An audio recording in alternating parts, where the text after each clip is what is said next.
క్లియర్గా మా ముక్కు పుడక మీ వైఫ్ దగ్గర కనిపిస్తుంటే కూడా తప్పు చేయలేదని మీరు ఆర్గ్యూ చేస్తుంటే చాలా సిల్లీగా ఉంది. తనకు దొరికిందని క్లియర్గా చెప్పాక కూడా మీరెందుకు నోటుకొచ్చినట్టు మాట్లాడుతున్నారు? ముందు ఎవరు ఎలాంటి వాళ్ళు తెలుసుకుని మాట్లాడండి. You are crossing your limits.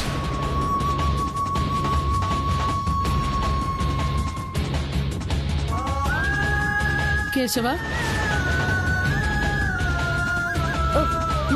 అమ్మగారు ఏమండి, గొడవలొద్దు.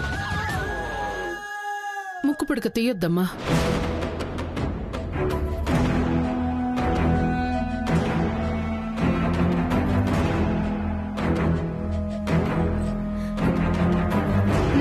నేను మీ ముక్కు పుడకని దొంగతనం చేయలేదమ్మా. నిజంగానే నాకు అక్కడ మనం పూజ చేసిన దగ్గర దొరికింది. మాట అబద్ధం చెప్పినా కళ్ళెప్పుడు నిజాన్ని చెప్తాయి.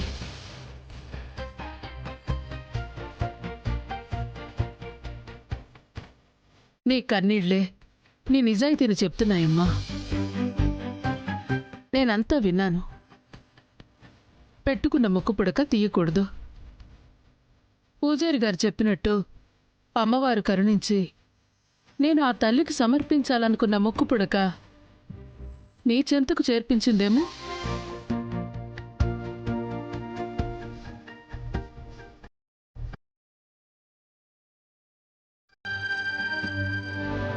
మా కేశవ అన్న మాటలు మీరెవరూ మనసులో పెట్టుకోకండి.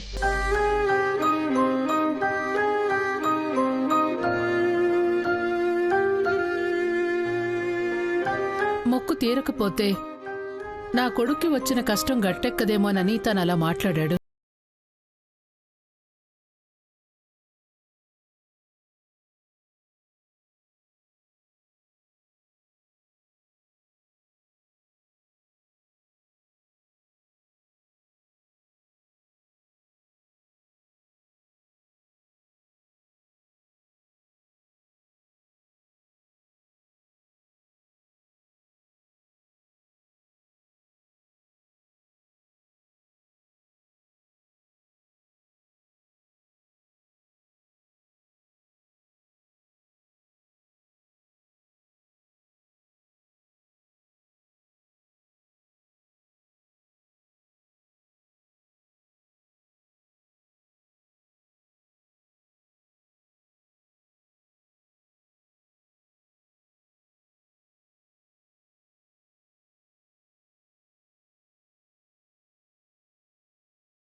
నేనైనా పూజారి గారు చెప్పారని ఈ ముక్కు పుడక పెట్టుకోకుండా ఉంటే బాగుండేదేమో.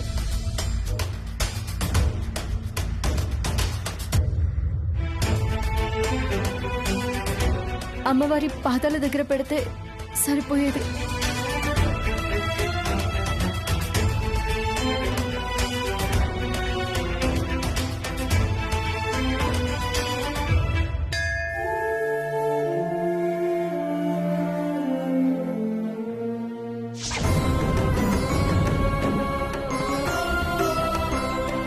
నమస్కారం పూజారి గారు. నమస్కారం అమ్మా, చెప్పండి. చేయాల్సిన పూజని పూర్తి చేశాను. అఖండ దీపం ఎత్తాలి. అది ఎక్కడ ఎలా ప్రారంభించి ఎక్కడ ముగించాలో చెప్తారా పూజారి గారు? గుడి నియమం ప్రకారం రోజుకు ఒక్కరే కదమ్మా అఖండ దీపం వెలిగించేది. ఈ రోజుకి నేనే టోకెన్ తీసుకున్నానని ఒక అమ్మాయి నాతో చెప్పింది.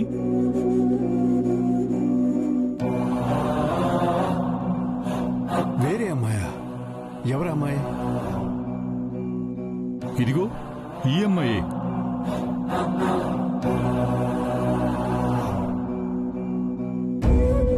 ఏమైంది పూజారి గారు? ఈ రోజు అఖండ దీపం వెలిగించేది నువ్వేనమ్మా? అవును పూజారి గారు. ఈ రోజుకి మేము టోకెన్ తీసుకున్నాం, మీరెలా అఖండ దీపం ఎత్తుతారు?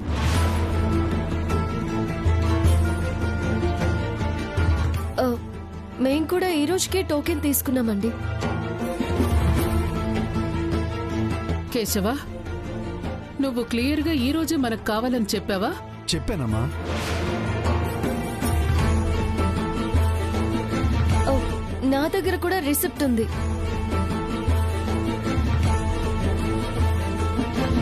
సార్, పూజ అనుకున్నట్టుగా జరుగుతుందా సార్? ఈ రోజు అఖండ దీపం వెలిగించడానికి వాళ్ళకు కూడా టోకెన్ ఇచ్చారా? లేదు సార్, రోజుకొక్కరే కదా.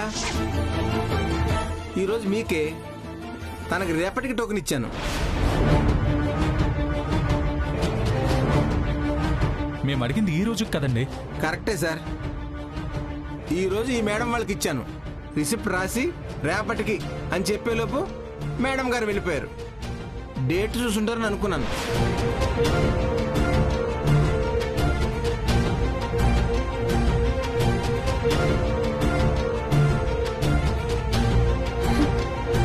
ఇదేంటమ్మా ఇలా జరుగుతుంది?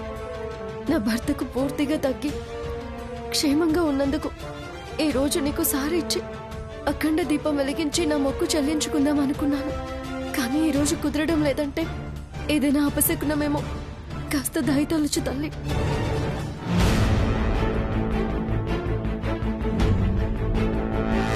అసలు నువ్వు దేనికోసం పూజ చేస్తానని వచ్చావమ్మా? నీకు అభ్యంతరం లేకపోతే నువ్వు దేనికోసం పూజ చేస్తున్నావో చెప్తావమ్మా? నా భర్త కోసం.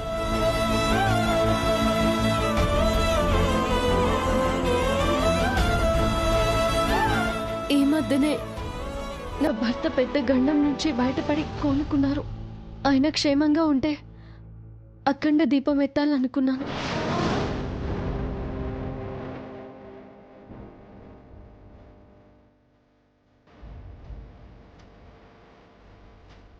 గుడికొచ్చి పూజ చేశాక అది రేపటికి వాయిదా పడిందంటే భయంగా ఉందమ్మా.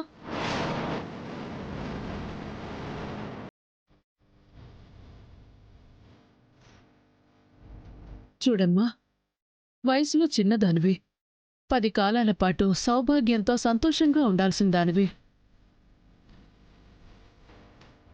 అఖండ దీపం నువ్వే ఎత్తి నీ మొక్కు తీర్చుకోమ్మా.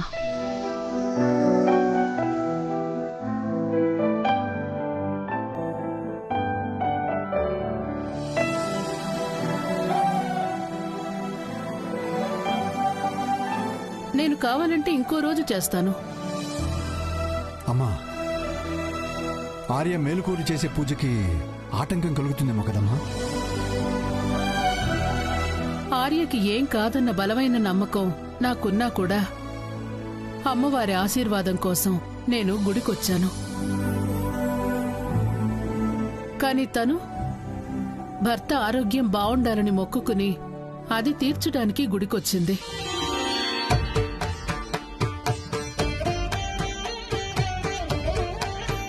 తన సంకల్పానికి ఏ ఆటంకం కలగకూడదు. చూడమ్మా, నీ భర్తకి ఏమీ కాదు. మొక్కు చెల్లించే ఇంటికి వెళ్ళు.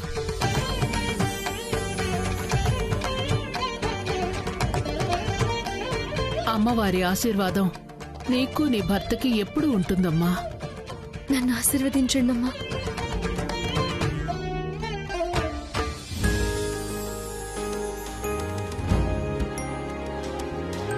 దీర్ఘ సుమంగళి భవ. లే తల్లి.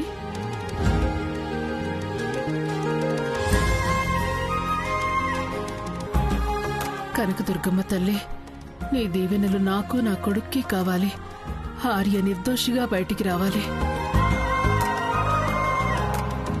వస్తానమ్మా. థ్యాంక్స్ అండి. రండమ్మా.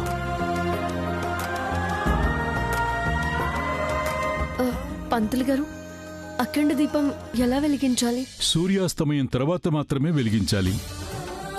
గుడిమెట్ల ముందు పెద్ద రాయి ఉంటుంది. అక్కడ అఖండ దీపం ఒకటి వెలిగించి 2 చేతులలో 2 దీపాలు పెట్టుకుని నడుస్తూ గుడిలోకి వచ్చి తల మీద ఉన్న అఖండ దీపంతో గుడిలో ఉన్న అఖండ దీపం వెలిగించి తరువాత అమ్మవారికి మీరు తెచ్చిన సారె సమర్పించాలి.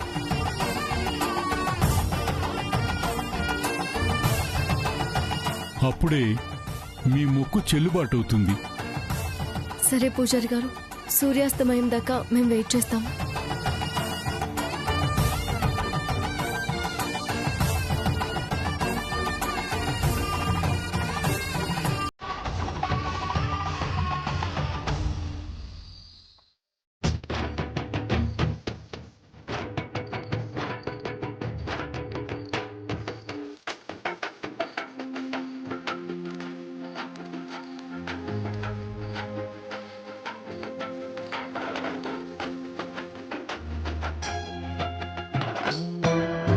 కనకదుర్గమ్మ తల్లి, ఈ మధ్య కాలంలో కష్టాలన్నీ సుడిగుండంలా చుట్టి నన్ను అల్లకల్లోలం చేస్తున్నాయి.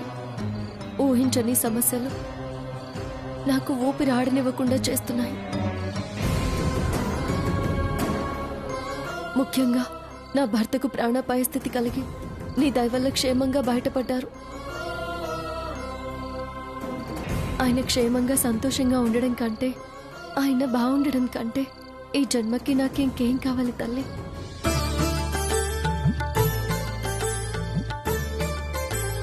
ఈ రోజు అసలు నేను అఖండ దీపం వెలిగించలేనేమోనని భయపడ్డాను. ఆ పెద్దావిడ నా మీద తన గొప్ప మనసు చూపించి నాకు ఈ అవకాశం ఇచ్చారు. నేను అఖండ దీపం తీసుకువెళ్ళేటప్పుడు నాకు ఎలాంటి ఆటంకాలు అవాంతరాలు కలగకుండా అన్నింటినీ అధిగమించి నేను మొక్కుని చెల్లించుకునేలా నాకు శక్తిని ప్రసాదించు తల్లి. నా భర్త ఎప్పటికీ క్షేమంగా ఉండేలా నన్ను దీవించు. అమ్మా, మా అక్క బావగారి కోసం అఖండ దీపం నెత్తికెత్తుకుంది. ఏ ఆటంకం లేకుండా తన సంకల్పం నెరవేర్చి వాళ్ళ కష్టాలన్నీ గట్టెక్కించు తల్లి.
అక్క, ఏమిందక్క?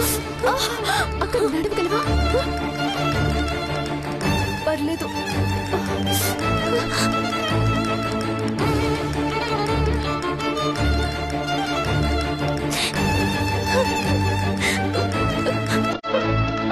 అక్క, అడ్డొస్తుందక్క. రాధిక, నువ్వు నడవగలవా?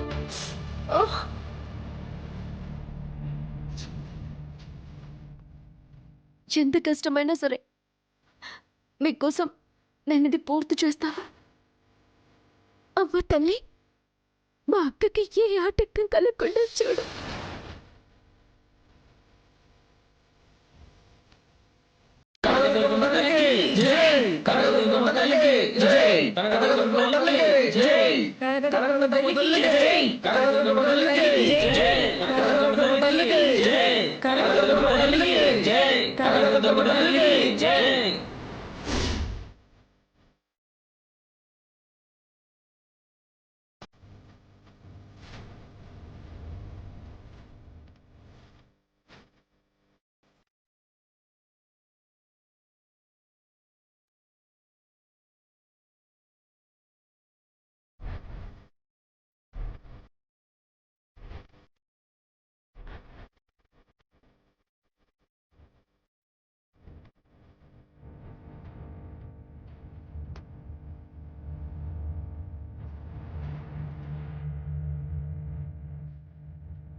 మొక్కుని సమర్పించాను. నాకు తెలియకుండా నేనేమైనా నీ పూజలో పొరపాట్లు చేస్తుంటే నన్ను క్షమించు తల్లి.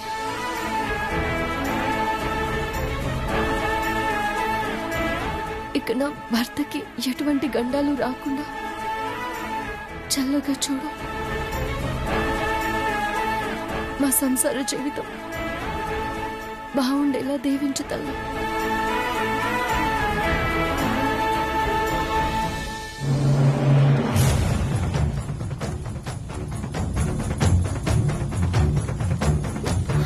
రాధిక రాధిక రాధిక రాధిక ఏమైంది రాధిక? రాధిక రాధిక కళ్ళు తెరువు రాధిక. రాధిక రాధిక రాధిక ఏమైంది? రాధిక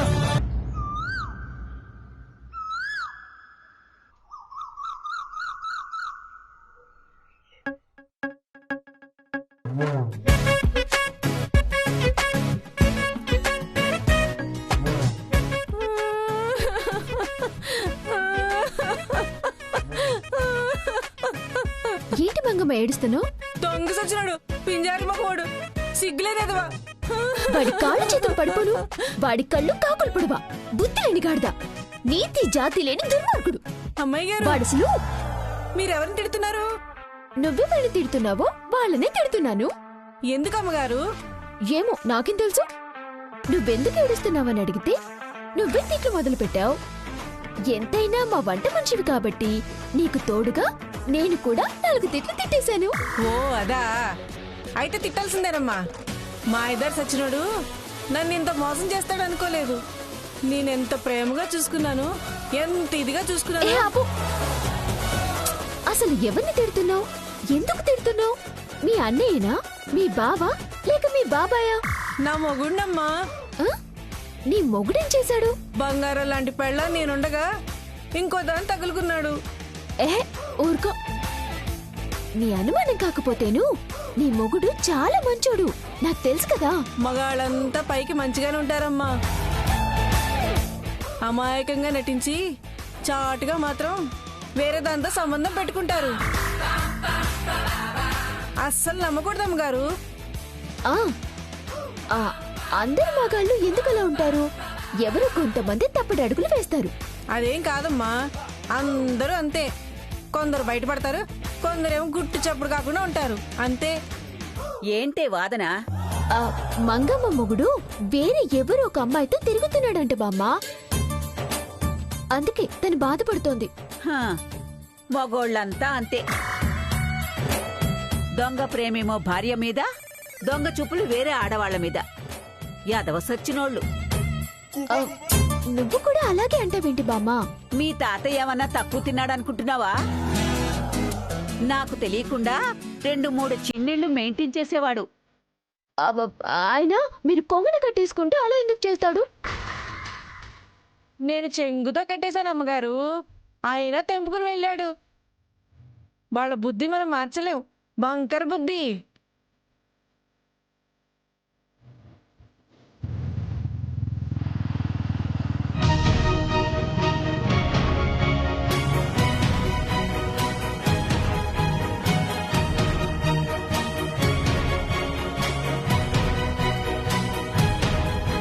ఆటో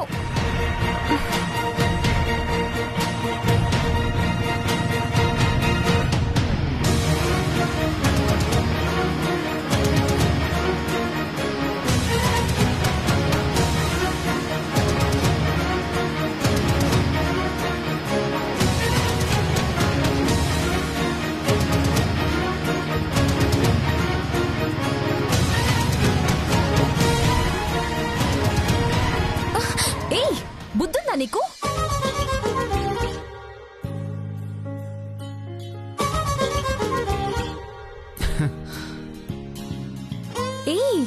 అమర్ నువ్వా? ఎలా ఉన్నావు దీపిక? చాలా బాగున్నాను. నువ్వెలా ఉన్నావు? నీ మ్యారీడ్ లైఫ్ ఎలా ఉంది? అంతా కూల్. మరి నీ లైఫ్ ఎలా ఉంది? నా లైఫ్ కూడా చాలా బాగుంది. అరే ఒక గుడ్ న్యూస్ రా. ఏంటది? నేనిప్పుడు క్యారింగ్. ఓహో కంగ్రాచులేషన్స్. Thank you. సో ఇంట్లో వాళ్ళందరూ ఎలా ఉన్నారు? ఇక్కడేం చేస్తున్నావు? ఆఫీస్కి వెళ్ళడానికి ఆటో కోసం వెయిట్ చేస్తున్నా. ఆఫీస్లో డ్రాప్ చేయడానికి రమేష్ లేడా? 5 రోజుల క్రితమే క్యాంప్కి వెళ్ళారు. సరే నేను డ్రాప్ చేస్తాను. వద్దు బాబోయ్, తమరి స్పీడ్కి నేను బైక్ మీద కూర్చోలేను. కాలేజ్ చదివేటప్పుడు అంటే ఉడుకు రక్తం, స్పీడ్ ఫస్ట్ సేఫ్టీ నెక్స్ట్ అనుకునేవాడిని. కానీ ఇప్పుడు సేఫ్టీ ఫస్ట్ స్పీడ్ నెక్స్ట్.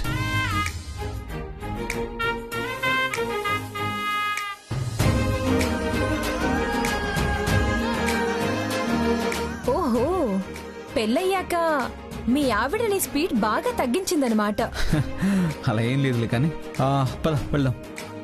అవును, హెల్మెట్ తీసుకురాలేదా? పర్లేదులే దీపిక, స్లోగా సేఫ్గానే తీసుకెళ్తాను. ఓకేనా? అలాగే నీతో మాట్లాడుతూ కూడా వెళ్ళొచ్చు.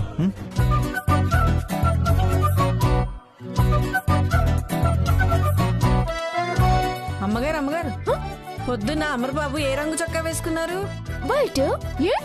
గంజి పెట్టి తెల్లగా ఉతికి బాగా ఇస్త్రీ చేసినట్టున్నారు. అటు చూడండి, తళతళ ఎలా మెరిసిపోతుందో.